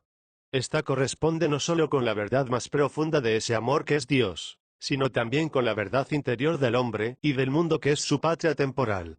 La misericordia en sí misma, en cuanto perfección de Dios infinito, es también infinita. Infinita pues e inagotable es la prontitud del Padre en acoger a los hijos pródigos que vuelven a casa. Son infinitas la prontitud y la fuerza del perdón, que brotan continuamente del valor admirable del sacrificio de su Hijo. No hay pecado humano que prevalezca por encima de esta fuerza y griega ni siquiera que la limite.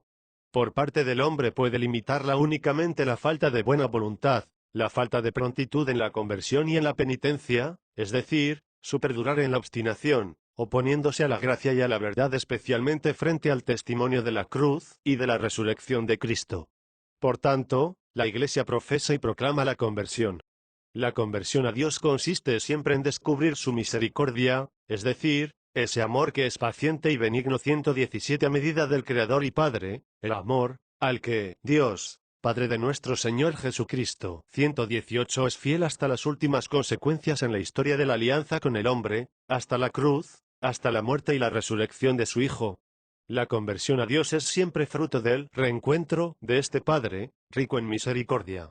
El auténtico conocimiento de Dios, Dios de la misericordia y del amor benigno, es una constante e inagotable fuente de conversión, no solamente como momentáneo acto interior, sino también como disposición estable, como estado de ánimo.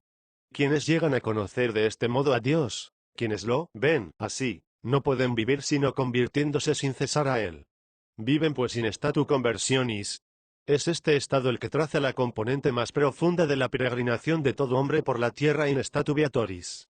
Es evidente que la Iglesia profesa la misericordia de Dios, revelada en Cristo crucificado y resucitado, no solo con la palabra de sus enseñanzas, sino, por encima de todo, con la más profunda pulsación de la vida de todo el pueblo de Dios. Mediante este testimonio de vida, la Iglesia cumple la propia misión del pueblo de Dios, misión que es participación y, en cierto sentido, continuación de la misión mesiánica del mismo Cristo. La Iglesia contemporánea es altamente consciente de que únicamente sobre la base de la misericordia de Dios podrá hacer realidad los cometidos que brotan de la doctrina del Concilio Vaticano II, en primer lugar el cometido ecuménico que tiende a unir a todos los que confiesan a Cristo. Iniciando múltiples esfuerzos en tal dirección, la Iglesia confiesa con humildad que solo ese amor, más fuerte que la debilidad de las divisiones humanas, puede realizar definitivamente la unidad por la que oraba Cristo al Padre y que el Espíritu no cesa de pedir para nosotros, con gemidos inenarrables. 119:14. La Iglesia trata de practicar la misericordia. Jesucristo ha enseñado que el hombre no solo recibe y experimenta la misericordia de Dios, sino que está llamado a usar misericordia con los demás. Bienaventurados los misericordiosos, porque ellos alcanzarán misericordia. 120. La Iglesia ve en estas palabras una llamada a la acción, y se esfuerza por practicar la misericordia. Si todas las bienaventuranzas del Sermón de la Montaña indican el camino de la conversión y del cambio de vida, la que se refiere a los misericordiosos es a este respecto particularmente elocuente. El hombre alcanza el amor misericordioso de Dios, su misericordia, en cuanto a él mismo interiormente se transforma en el espíritu de tal amor hacia el prójimo. Este proceso auténticamente evangélico no es solo una transformación espiritual realizada de una vez para siempre, sino que constituye todo un estilo de vida, una característica esencial y continua de la vocación cristiana. Consiste en el descubrimiento constante y en la actuación perseverante del amor en cuanto fuerza unificante y a la vez elevante. A pesar de todas las dificultades de naturaleza psicológica o social, se trata, en efecto, de un amor misericordioso que por su esencia es amor creador. El amor misericordioso, en las relaciones recíprocas entre los hombres, no es nunca un acto o un proceso unilateral. Incluso en los casos en que todo parecería indicar que solo una parte es la que da y ofrece, mientras la otra solo recibe y toma, por ejemplo, en el caso del médico que cura, del maestro que enseña, de los padres que mantienen y educan a los hijos, del benefactor que ayuda a los menesterosos, sin embargo en realidad, también aquel que da, queda siempre beneficiado.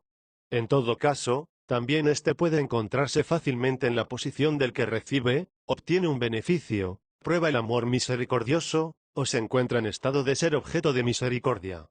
Cristo crucificado, en este sentido, es para nosotros el modelo, la inspiración y el impulso más grande. Basándonos en este desconcertante modelo, podemos con toda humildad manifestar misericordia a los demás, sabiendo que la recibe como demostrada a sí mismo. 121. Sobre la base de este modelo, debemos purificar también continuamente todas nuestras acciones y todas nuestras intenciones, allí donde la misericordia es entendida y practicada de manera unilateral, como bien hecho a los demás.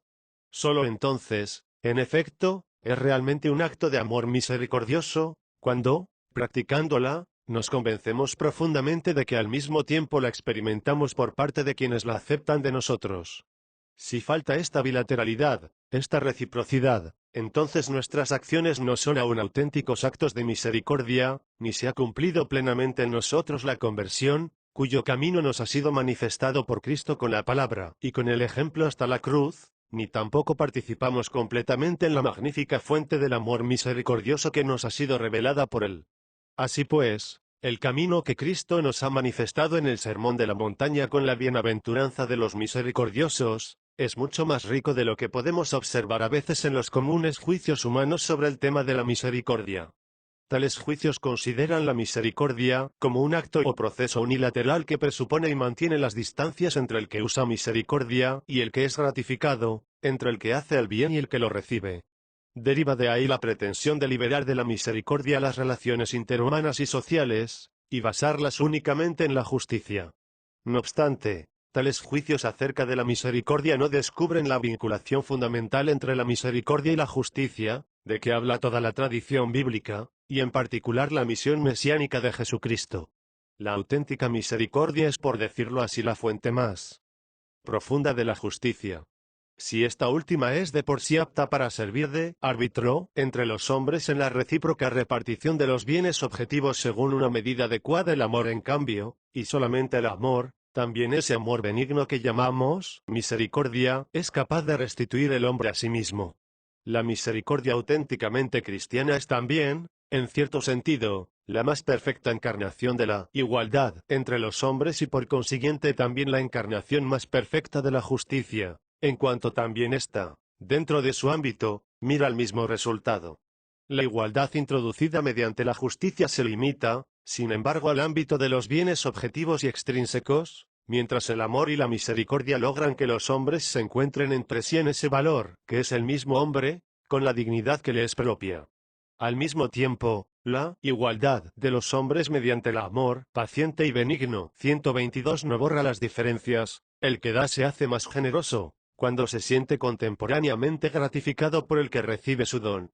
Viceversa, el que sabe recibir el don con la conciencia de que también él, acogiéndolo, hace el bien, sirve por su parte a la gran causa de la dignidad de la persona, y esto contribuye a unir a los hombres entre sí de manera más profunda. Así pues, la misericordia se hace elemento indispensable para plasmar las relaciones mutuas entre los hombres, en el espíritu del más profundo respeto de lo que es humano y de la recíproca fraternidad.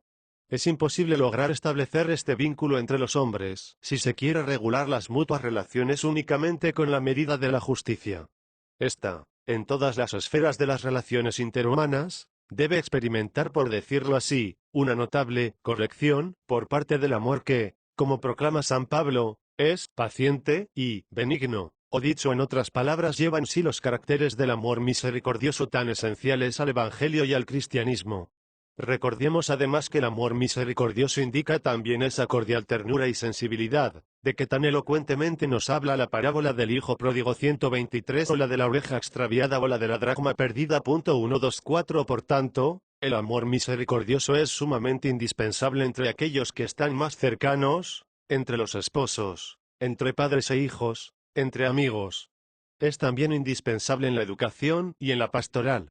Su radio de acción, no obstante, no halla aquí su término. Si Pablo vindicó en más de una ocasión la civilización del amor 125 como fin al que debe entender todos los esfuerzos en campo social y cultural, lo mismo que económico y político, hay que añadir que este fin no se conseguirá nunca, si en nuestras concepciones y actuaciones, relativas a las amplias y complejas esferas de la convivencia humana, nos detenemos en el criterio del ojo por ojo, diente por diente, 126 y no tendemos en cambio a transformarlo esencialmente, superándolo con otro espíritu. Ciertamente, en tal dirección nos conduce también el Concilio Vaticano II cuando, hablando repetidas veces de la necesidad de hacer el mundo más humano, 127 individúa la misión de la Iglesia en el mundo contemporáneo precisamente en la realización de tal cometido.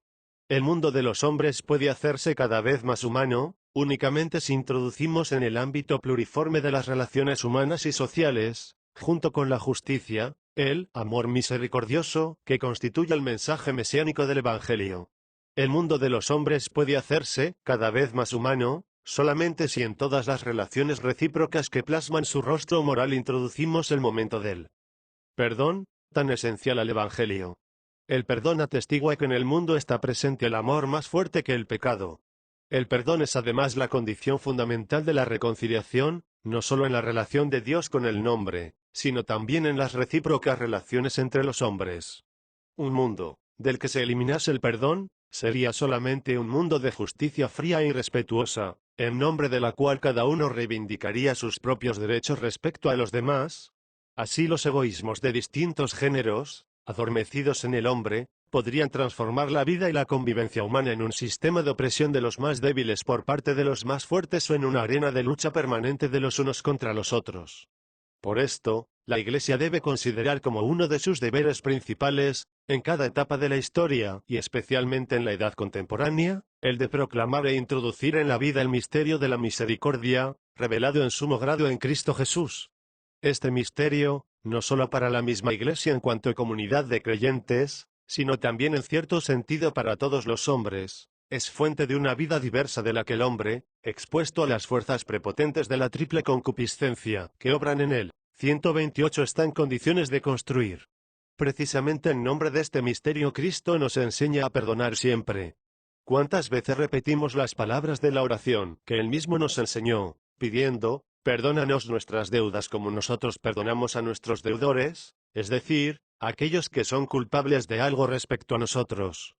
129 Es en verdad difícil expresar el valor profundo de la actitud que tales palabras trazan e inculcan. ¿Cuántas cosas dicen estas palabras a todo hombre acerca de su semejante y también acerca de sí mismo?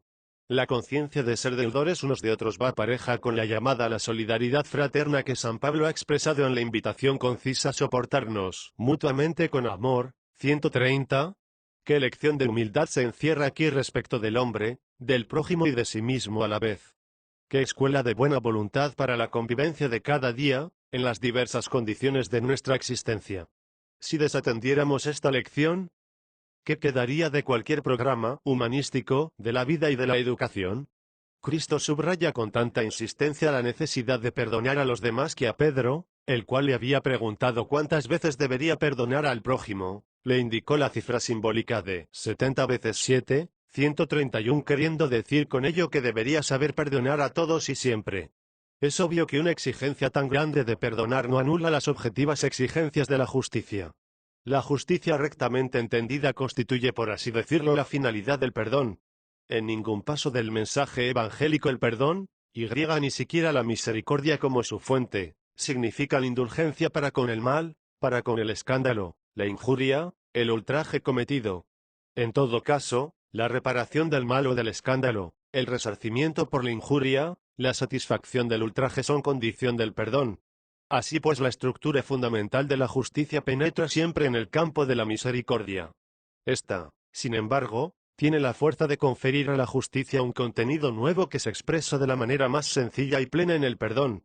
Este en efecto manifiesta que, además del proceso de compensación y de tregua, que es específico de la justicia, es necesario el amor, para que el hombre se corrobore como tal.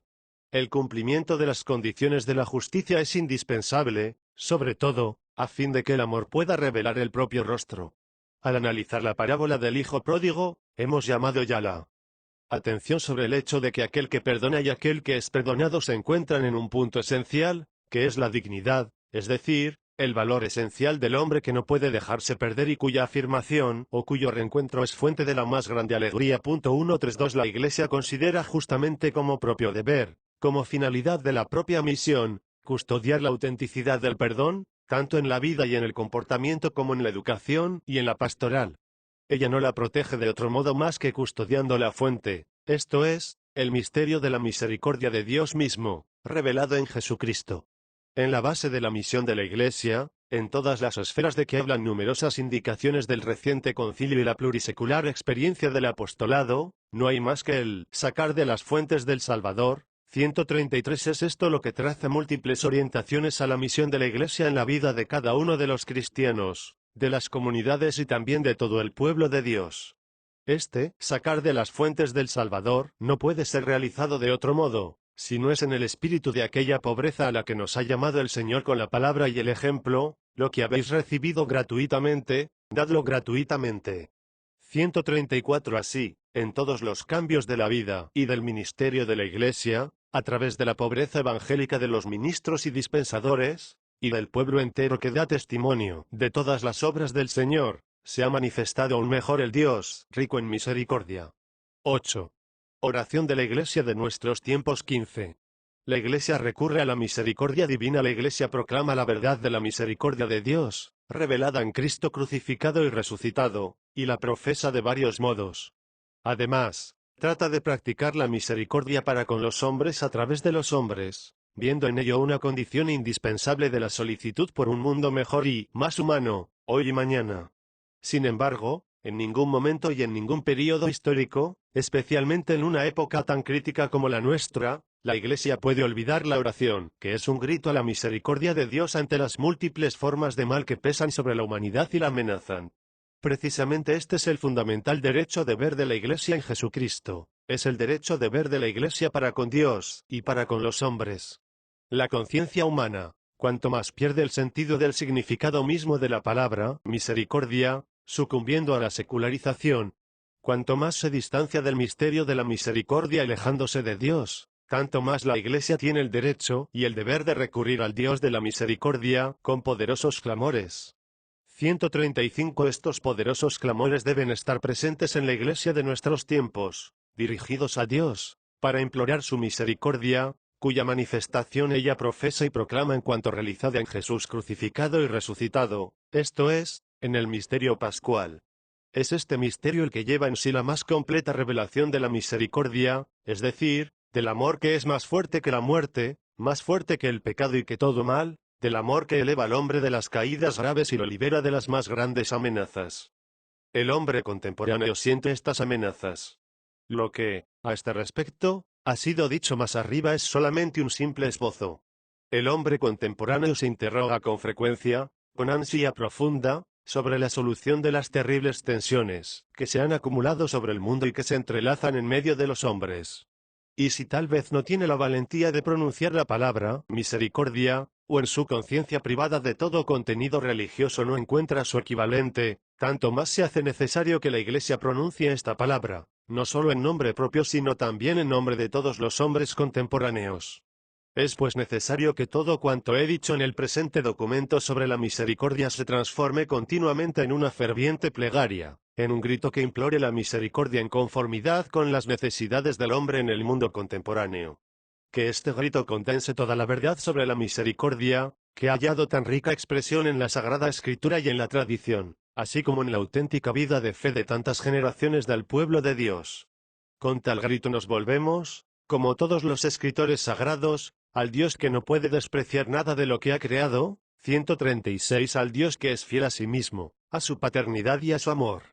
Y al igual que los profetas, recurramos al amor que tienen características maternas y, a semejanza de una madre, sigue a cada uno de sus hijos, a toda oveja extraviada, aunque hubiese millones de extraviados, aunque en el mundo la iniquidad prevaleciese sobre la honestidad, aunque la humanidad contemporánea mereciese por sus pecados un nuevo diluvio, como lo mereció en su tiempo la generación de Noé. Recurramos al amor paterno que Cristo nos ha revelado en su misión mesiánica y que alcanza su culmen en la cruz, en su muerte y resurrección. Recurramos a Dios mediante Cristo, recordando las palabras del Magnificat de María, que proclama la misericordia de generación en generación. Imploremos la misericordia divina para la generación contemporánea. La Iglesia que, siguiendo el ejemplo de María, trata de ser también madre de los hombres en Dios, expresa en esta plegaria su materna solicitud y al mismo tiempo su amor confiado, del que nace la más ardiente necesidad de la oración. Elevemos nuestras súplicas, guiados por la fe, la esperanza, la caridad que Cristo ha injertado en nuestros corazones. Esta actitud es asimismo amor hacia Dios, a quien a veces el hombre contemporáneo alejado de sí ha hecho ajeno a sí, proclamando de diversas maneras que es algo superfluo. Esto es pues amor a Dios, cuya ofensa, rechazo por parte del hombre contemporáneo sentimos profundamente, dispuestos a gritar con Cristo en la cruz: Padre, perdónalos porque no saben lo que hacen. 137 Esto es al mismo tiempo amor a los hombres, a todos los hombres sin excepción y división alguna, sin diferencias de raza, cultura, lengua, concepción del mundo, sin distinción entre amigos y enemigos. Esto es amor a los hombres que desea todo bien verdadero a cada uno y a toda la comunidad humana, a toda familia, nación, grupo social, a los jóvenes, los adultos, los padres, los ancianos, los enfermos, es amor a todos, sin excepción. Esto es amor, es decir, solicitud apremiante para garantizar a cada uno todo bien auténtico y alejar y conjurar el mal. y si alguno de los contemporáneos no comparte la fe y la esperanza que me inducen, en cuanto siervo de Cristo y ministro de los misterios de Dios, 138 a implorar en esta hora de la historia la misericordia de Dios en favor de la humanidad, que trate al menos de comprender el motivo de esta premura. Está dictada por el amor al hombre, a todo lo que es humano y que, según la intuición de gran parte de los contemporáneos, está amenazado por un peligro inmenso. El misterio de Cristo que, desvelándonos la gran vocación del hombre, me ha impulsado a confirmar en la encíclica Redemptor Hominis su incomparable dignidad, me obliga al mismo tiempo a proclamar la misericordia como amor compasivo de Dios, revelado en el mismo misterio de Cristo. Ello me obliga también a recurrir a tal misericordia y a implorarla en esta difícil, crítica fase de la historia de la Iglesia y del mundo, mientras nos encaminamos al final del segundo milenio. En el nombre de Jesucristo, crucificado y resucitado, en el espíritu de su misión mesiánica, que permanece en la historia de la humanidad, elevemos nuestra voz y supliquemos que en esta etapa de la historia se revele una vez más aquel amor que está en el Padre y que por obra del Hijo y del Espíritu Santo se haga presente en el mundo contemporáneo como más fuerte que el mal, más fuerte que el pecado y la muerte. Supliquemos por intercesión de aquella que no cesa de proclamar la misericordia de generación en generación, y también de aquellos en quienes se han cumplido hasta el final las palabras del Sermón de la Montaña, bienaventurados los misericordiosos porque ellos alcanzarán misericordia. 139 Al continuar el gran cometido de actuar el Concilio Vaticano II, en el que podemos ver justamente una nueva fase de la autorrealización de la Iglesia, a medida de la época en que nos ha tocado vivir. La Iglesia misma debe guiarse por la plena conciencia de que en esta obra no le es lícito, en modo alguno, replegarse sobre sí misma. La razón de su ser es en efecto la de revelar a Dios, esto es, al Padre que nos permite verlo en Cristo. 140 Por muy fuerte que pueda ser la resistencia de la historia humana, por muy marcada que sea la heterogeneidad de la civilización contemporánea, por muy grande que sea la negación de Dios en el mundo, tanto más grande debe ser la proximidad a ese misterio que, escondido desde los siglos en Dios, ha sido después realmente participado al hombre en el tiempo mediante Jesucristo. Con mi bendición apostólica, dado en Roma, junto a San Pedro, el día 30 de noviembre, primer domingo de Adviento, del año 1980, tercero de mi pontificado. Johannes Paulus, páginas 2.